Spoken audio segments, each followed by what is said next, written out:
ma. Pinili mo yan.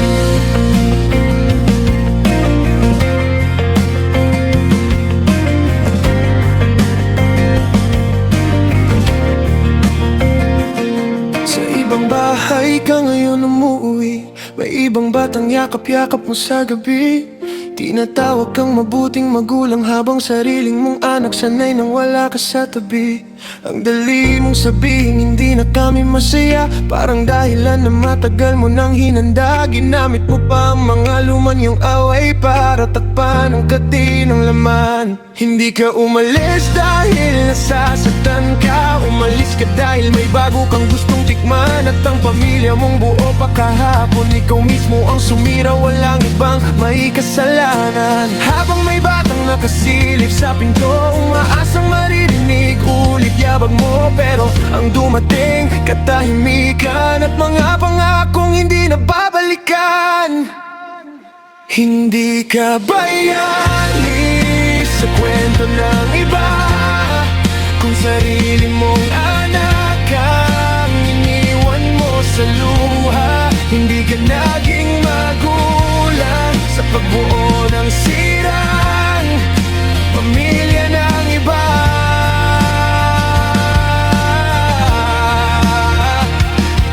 Kung sarili mong tahanan ang winasag mo muna, balang araw may bata na lalaki na may tanong sa puso. Bakit mas pinili mong maging magulang ng iba kaysa sa akin na sarili mo? Ginamit mo ang mga dating dahilan, mga luma ng tampo at pagkukulang. Ginawa mong rason ng sugat para bigyang katwiran ng pagtataksil. Nalimutan mo ba ang unang araw niyong dalawa, ang mga pangarap na sabay ninyong binuo, ang pangakong kahit anong mangyari, hanggang saan lang pala ang kaya mo. Habang may batang naiwan, naghihintay sa pintuan, iniisip kung mali ba siya, kung bakit siya hindi sapat para piliin. Hindi niya kasalanan na nagkamali ka ng desisyon, pero siya ang magdadala ng bigat ng ginawa mo.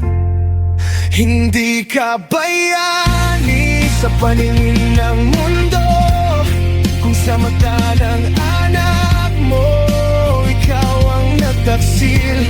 Isang gabi ng sarap, isang maling pagpili, kapalit ang tiwalang hindi na mabubuo muli. Sa sobrang makasarili mong puso, hindi mo naisip ang bukas ng batang iniwan mo. Balang araw, hindi ka na tatawaging magulang. Kung may tukso kang hinaharap ngayon, kung may ibang nagpapakilig sa'yo, bumalik ka sa unang araw na nangarap kang bumuo ng pamilya. Alalahanin mo kung bakit mo siya pinili, kung bakit mo gustong maging asawa niya. Hindi lahat ng problema solusyon ang pag-alis, dahil ang pagtataksil, hindi lang dalawang taong nasasaktan, may batang nadadamay na walang kinalaman. Hindi ka bayani, hindi ka biktima, ikaw ang may desisyon. At sa bawat hakbang mong palayo, may batang iniiwan sa dilim. At kapag lumaki siyang malamig at hindi marunong magtiwala, huwag mong sisihin ang mundo. kang sumira sa kanya bago mo iwan ang pamilya mo. Siguraduhin mo kaya mong harapin ang mata ng anak mo.